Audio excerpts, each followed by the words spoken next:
बहुत समय पहले की बात है। जंगल में नदी किनारे 3 बकरे रहा करते थे। नदी किनारे हरा भरा घास का मैदान था। वहाँ वे दिन भर घास चरते रहते थे। वे तीनों हट्टे कट्टे हो गए थे और मजे से अपना दिन गुजार रहे थे। लेकिन समय बीतने के साथ साथ वहाँ की घास खत्म होने लगी। अब उन बकरों को नई जगह की तलाश थी। एक दिन छोटे बकरे ने दोनों बड़े बकरों को बताया कि नदी के पार एक बहुत बड़ा घास का मैदान है। वहाँ की घास सालों तक खत्म नहीं होगी। तीनों ने सोचा कि अब यह जगह छोड़कर नदी के पार जाने का वक्त आ गया है। नदी के पार जाने के लिए उस पर एक पुराना पुल बना हुआ था। लेकिन समस्या यह थी कि उस पुल पर एक भयानक राक्षस रहता था जो हर आने जाने वालों को मारकर खा जाता था। उस राक्षस के कारण नदी पार करना नामुमकिन था। तीनों पार जाने का उपाय सोचने लगे। सोचते सोचते बड़े बकरे के दिमाग में एक उपाय आ गया और उसने वह उपाय अन्य दोनों बकरों को बताया, जिसे सुनकर वह दोनों बहुत खुश हो गए। उसके बाद तीनों पुल की ओर चल दिए। पुल के पास पहुंचकर 2 बड़े बकरे एक पेड़ के पीछे छुप गए। सबसे छोटा बकरा पुल पार करने लगा।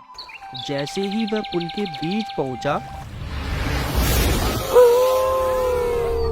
पुल पर रहने वाला राक्षस उसके सामने प्रकट हुआ और बोला, तेरी ये जरूरत कि तू मेरे इलाके में आ गया, अब तू नहीं बचेगा। मैं तुझे मार कर खा जाऊंगा। छोटा बकरा घबराया नहीं बल्कि उपाय अनुसार बोला, राक्षस महाराजा, आपको मुझे खाकर क्या मिलेगा? मैं तो कितना छोटा हूँ। मेरे पीछे मेरा बड़ा भाई आ रहा है, आप उसे खा लीजिएगा। राक्षस ने मुड़कर देखा कि एक बड़ा बकरा पुल की तरफ चला आ रहा था, जो उसके सामने खड़े बकरे से काफी बड़ा था। उसने छोटे बकरे को जाने दिया और दूसरे बड़े बकरे का इंतजार करने लगा। जैसे ही दूसरा बकरा पुल के बीचों बीच पहुंचा, वह उसे पकड़कर बोला, आज तेरी मौत तुझे यहाँ ले आई है। अब मैं तुझे खाकर अपनी भूख मिटाऊंगा। तभी बकरा बोला, राक्षस महाराजा, मुझे छोड़ दीजिए। मेरे पीछे मेरा बड़ा भाई आ रहा है। वह इतना मोटा ताज़ा है कि आपको कई दिनों तक खाने की आवश्यकता नहीं पड़ेगी। राक्षस ने मुड़कर देखा कि एक मोटा ताजा बड़ा सा बकरा पुल की तरफ चला आ रहा था। उसने दूसरे बकरे को जाने दिया। इस तरह से 2 बकरे पुल को पार कर चुके थे। सबसे बड़ा बकरा जब पुल के बीच पहुंचा तो उसके सामने राक्षस प्रकट हुआ। उस बकरे को देखकर खुश होते हुए उस राक्षस ने बोला, अब तू मेरा शिकार है।